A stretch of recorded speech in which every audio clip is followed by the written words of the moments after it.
Labas vakaras, čia Povilas Šklėrius, ištraukos iš romano Mano tėvas, mano sūnus ir dabar maždaug 15 minučių skaitysiu jums. Čia laida Liūdesys su Paul Nevermind iš Start FM studijos.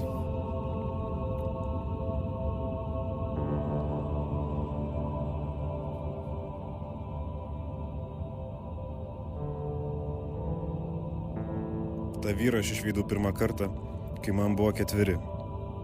Jis atėjo tarsi nekviestas. Mačiau, kad mano mama ir kiti namiškiai buvo sutrikę. Tas vyras atsinešė pilną krepšį visokiausių gėrimų, užkandžių ir didelę dėžę. Mama dėžę perdavė man. Ją išpakavęs radau radio bangomis valdomą automobilį. Tai buvo BMW, bet baterijos nebuvo pridėtos, o mes tokių namie neturėjom. Tai aš tą dieną taip ir negalėjau pasidžiaugti visais privalumais.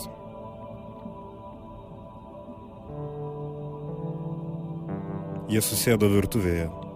Tas vyras ištraukė kažkokį butelį ir jie pradėjo gerti. Jis, mano mamos broliai ir mano senelis. Vėliau vakare tas vyras nuėjo į vonią, o mamos broliai išnešė mano lovą į kitą kambarį. Atsigulęs girdėjau, kaip tas vyras užeina į mamos miegamąjį ir uždaro duris. Man buvo neramu. Kitą rytą jis išėjo. Nubudęs jo jau nemačiau. Niekas apie jį nekalbėjo. Namiškiai elgėsi taip, tarsi to žmogaus čia ir nebūtų buvę. Jis sugrįš tik po 6 metų. Sugrįš ir kai aš atidarysiu jam duris, jis pasakys: Labas sūnau, kaip tu paaugai.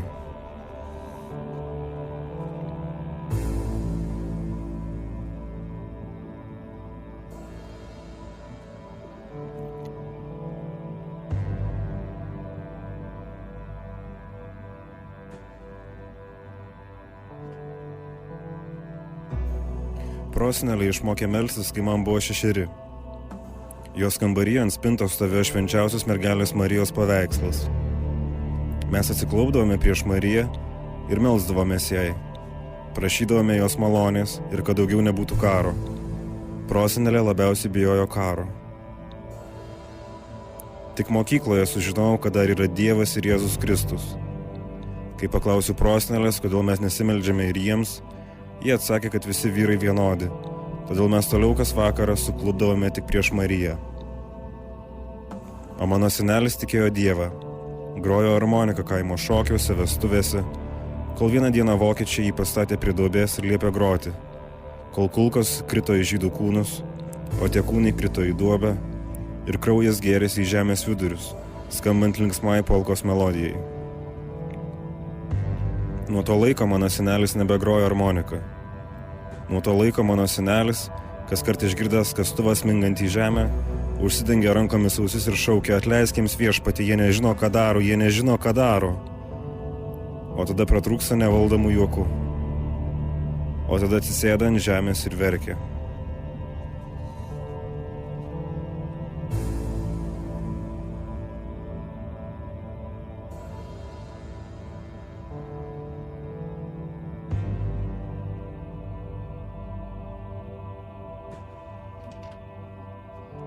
Kai man buvo 9, priėmiau pirmąją komuniją. Kai man buvo 9, mama padovanojo sidabrinį kryželį ir pasakė, kad jei ko nors išsigąsčiau, suimčiau kryželį į ranką ir sukalbėčiau maldą. Dievas yra gailestingas, sakydavo mama. Dievas yra gailestingas. Segėjau kryželį ant kaklo. Jis man turėdavo padėti kieme, kai pradėdavo kabinėtis vyresni vaikai. Jis man turėdavo padėti mokykloje, kai rašydavau kontrolinius darbus. Jis man turėdavo padėti namuose. Namuose būdavo baisiausia, kai girtas tėvas rėkdavo, kad užmuš mamą. Suimdavau kryželį į ranką ir prašydavau Dievo pagalbos. Kai mamos brolis grasindavo eiti žudytis, suimdavau kryželį į ranką ir prašydavau Dievo pagalbos. Kai seneliui vėliau pasimaišė protas ir jis kartais bėgiodavo tik su apatiniais po visą kiemą, aš suimdavau kryželį į ranką ir prašydavau Dievo pagalbos. Dievas yra gailestingas, sakydavo mama. Dievas yra gailestingas. Tik tas Dievas dažnai kažkur užtrukdavo, nespėdavo padėti laiku ir tėvas prakirsdavo mamai skruostą, dėkojame tau viešpatie. Mamos brolis korėsi skandinosi pjovėsi venas, dėkojame tau viešpatie. O senelį gydytojai uždarė į kažkokią prieglaudą. Ten jį priveržė diržais prie lovos ir senelis daugiau jau nebėgiojo po lauką tik su apatiniais. Dėkojame tau viešpatie.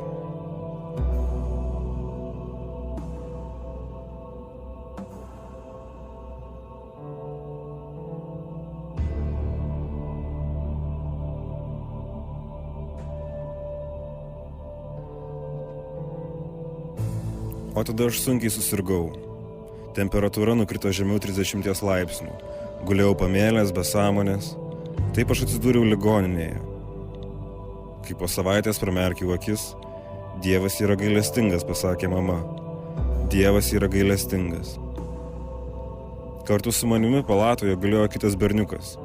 Jam trūko vienos kojos ir aš išmokiau jį melstis. Ir mes kartu melsdavomės rytais ir vakarais, kad Dievas jam grąžintų koją. Bet Dievas buvo turbūt užsiėmęs arba tas vaikas buvo kažką baisaus pridirbęs gyvenime, nes jam po kurio laiko amputavo ir kitą koją. Ir kai jo mama tai pamatė, suklupo ant grindų ir pradėjo verkti. Norėdamas jai padėti, aš priėjau prie jos, atstupiau šalia ir pasakiau, kad Dievas gailestingas. Dievas yra gailestingas, pasakiau. Ir nežinau kodėl, bet tai išgirdusi, įtrenkė delną man per veidą. Man atrodo, kad tada pirmą kartą susigėdau dėl savo Dievo.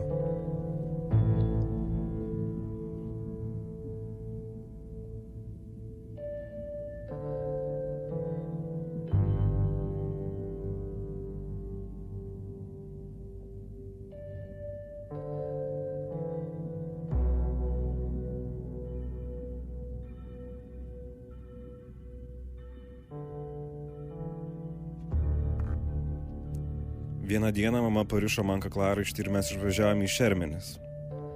Mažytėje salėje karste galėjo kūnas. Tai buvo mamos kolegės vyras. Dar užvakar jis buvo gyvas. Dar užvakar jis grįžo po darbo ir su žmona, valgė vakarienę, žiūrėjo televiziją, o tada atsigulė į lovą ir užmigo. Naktį jis pažadins savo žmoną. Naktį jis pradės lysti prie jos ir jie pasimylės. Tada jis nueis į vonę susitvarkyti, o žmona nugrims į miegą.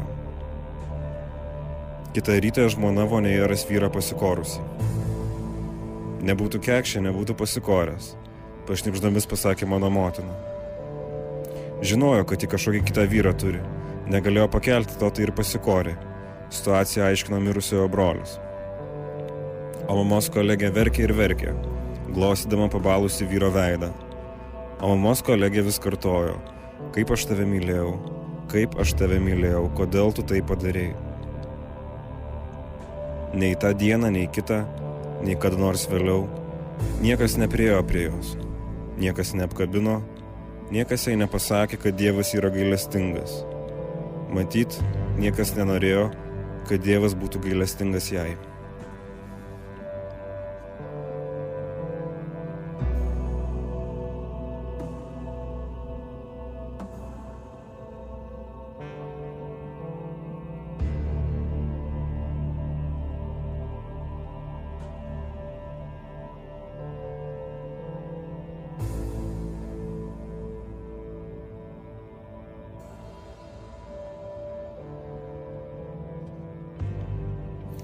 Ir paskutinis iš būsimo romano.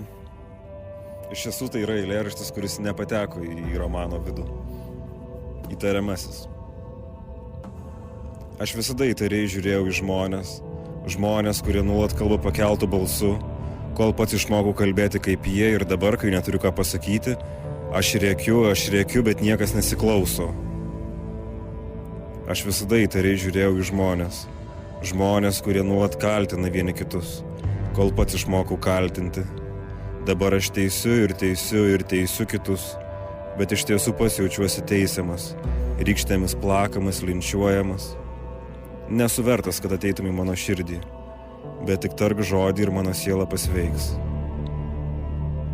Aš visada įtariai žiūrėjau į Žmonės, kurie nesižvalgo į savo praeitį, kol pats išmokau užkasti nuodėmes, skaudulius ir mylimasis, ir manyje jau seniai nebeskauda. Aš nejaučiu džiaugsmo, nei liūdesio, aš galiu nesiliaudama šypsotis. Pažiūrėk, kaip gražiai aš šypsausi. Aš visada įtariai žiūrėjau į žmonės. Žmonės, kurie meluoja patys savo, kol pats išmokau gražiai save apgauti. Ir dabar aš sakau, kada nors aš būsiu laimingas. Ir dabar atsakau, kada nors bus kada nors. Nesu vertas, kad ateitum į mano širdį, bet tik tark žodį ir mano siela pasveiks. Aš visada įtariai žiūrėjau į žmonės. Žmonės, kurie apsimetinėjo esantys normalūs, kol pats išmokau apsimesti normaliu. Ir dabar aš šalinuosi visų žmonių, kurie pulsuoja nuoširdumu. Ir dabar aš šalinuosi visų žmonių, kurie neturi baimės būti tuo, kuo jie yra. Ir dabar man vieniša, bet aš tyliu. Aš visada įtariai žiūrėjau į žmonės. Žmonės, kurie kalbėjo gražiamis frazėmis, bet elgėsi priešingai, kol pats išmokau kalbėti gražiomis frazėmis ir elgtis priešingai. Ir kai dabar sakau tau, aš tave myliu, aš negalvoju, kad aš tave myliu, bet kaip viskas gražiai skamba. Paklausyk, kaip gražiai viskas skamba. Nesu vertas, kad ateitum į mano širdį, bet tik tark žodį ir mano siela pasveiks. Aš visada įtariai žiūrėjau į žmonės. Žmonės, kurie įtariai žiūrėjo į mane, kol pats išmokau įtarinėti save. Ir dabar kasdien nubudęs tikrinu savo asmens tapatybės dokumentus. Pasiparašyti, kad aš esu Povilas, pasiparašyti, kad aš esu Šklėrius. O kas buvo mano motina, o kas buvo mano tėvas, man 28. Ligos istorijoje parašyta, kad vaikystėje sunkiai sirgau. Širdies yda, bronchinė astma, migrena ir šienligė. Ligos istorijoje parašyta, kad vėliau buvau sėkmingai išgydytas ir dabar likusi tik širdgėla. Kitame stalčiuje randu įvairius diplomus ir atestatus. Aš baigiau mokyklą, laikiau tokius ir tokius egzaminus, matau, kad man prastai sekėsi matematika, nesuprantu, kodėl aš studijavau archyvistiką, matau, kad vėliau baigiau leidybą, turiu padėkos raštą iš šachmatų būrelio, turiu sidabro medalį iš kažkokių sporto varžybų. Atrodo, kad šiame bute be manęs daugiau niekas negyvena. Nerandu įrodymų, kad turėčiau žmoną, niekur nėra fotografijų su vaikais, visur tik pilna knygų. Aš turbūt daug skaitau. Viena dėžė pilna užrašų sąsiuvinių ir laiškų. Skaitydamas juos randu man negirdėtus vardus. Laura, Goda, Kamilė. Skaitydamas juos suprantu, kad matyt būsiu jas mylėjęs kažkada. Pagal datas galiu spręsti, kad tai buvo prieš 11, 8 ir 4 metus. Aš turbūt jau seniai vienišas. Kartais man kas nors paskambina. Kartais balsas klausia, kodėl nesirodau darbe. Kartais balsas klausia, kodėl nepaskambinu, aš juk tavo motina. Kartais balsas nieko nesako, tik verkia. Nesuprantu, ko tas balsas nori iš manęs, ko jis tikisi. Ir taip diena po dienos aš vis iš naujo klaidžiu į veidrodyje. Žvilgsniu seku, ką Povilas Šklėrius daro. Bandau įsibrauti jo mintis, sužinoti, apie ką jis galvoja ir kaip jis jaučiasi. Kaip pats savo ištiesia ranką sveikindamasis, kaip pat apšnoja savo per petį, kai sako, buvo malonu susipažinti, kai ištiesia rankas į save ir bando sulaikyti save, kad pats nenueitų, kad pats savęs nepaliktų, kad dar šiek tiek pabūtų kartu, prieš paskutinį kartą išsiskiriant.